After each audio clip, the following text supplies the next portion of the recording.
This is a Abhimanyu from Devil's Trifecta and you're watching the Daily Football News. Let's begin. We start off today's edition with some transfer news. Barcelona are close to signing Philippe Coutinho from Liverpool as well as Ousmane Dembele from Borussia Dortmund. This is according to the club's general manager Josep Seguera, whose bold claim has been laughed off by both Liverpool and Borussia Dortmund.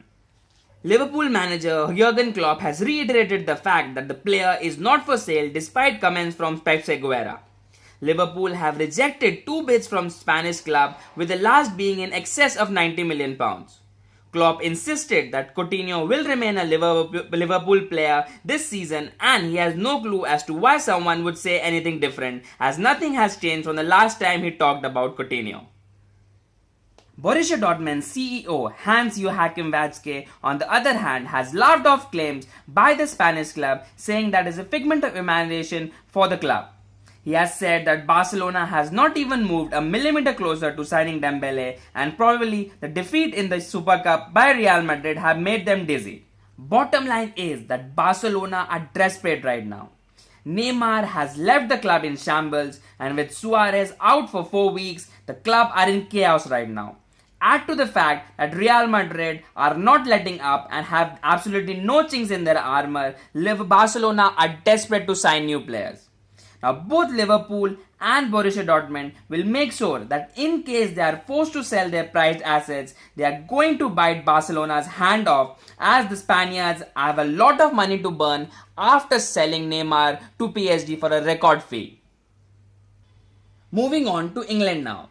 Everton, who has spent uncharacteristically big this summer, have completed the signing of Gylfi Sigurdsson from Swansea City for a club record fee of £45 million.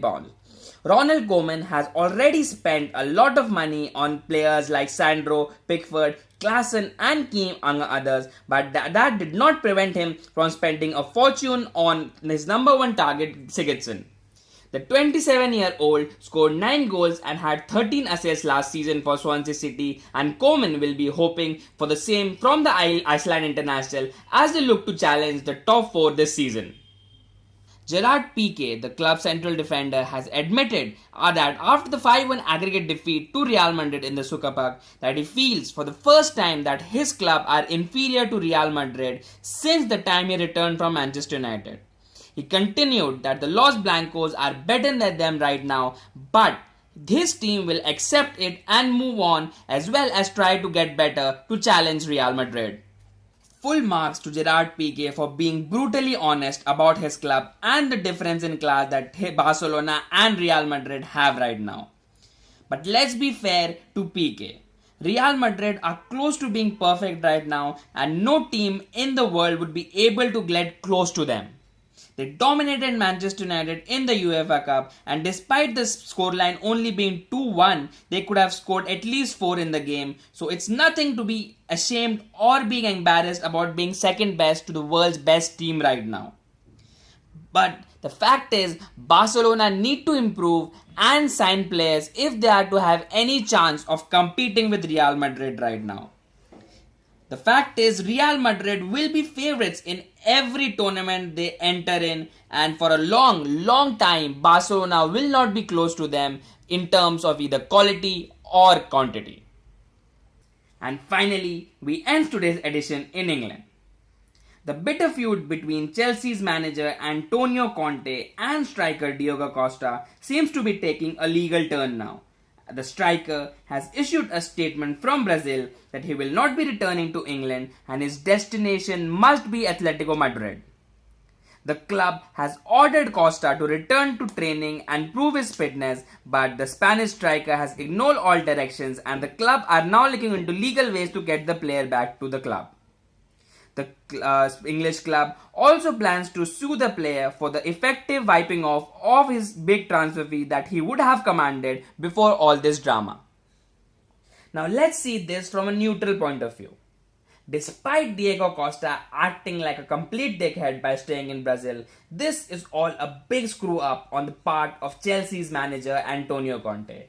He didn't want the player for the new season, fair enough. But what exactly was the point of telling him at the end of season where he helped you win the league and was busy celebrating?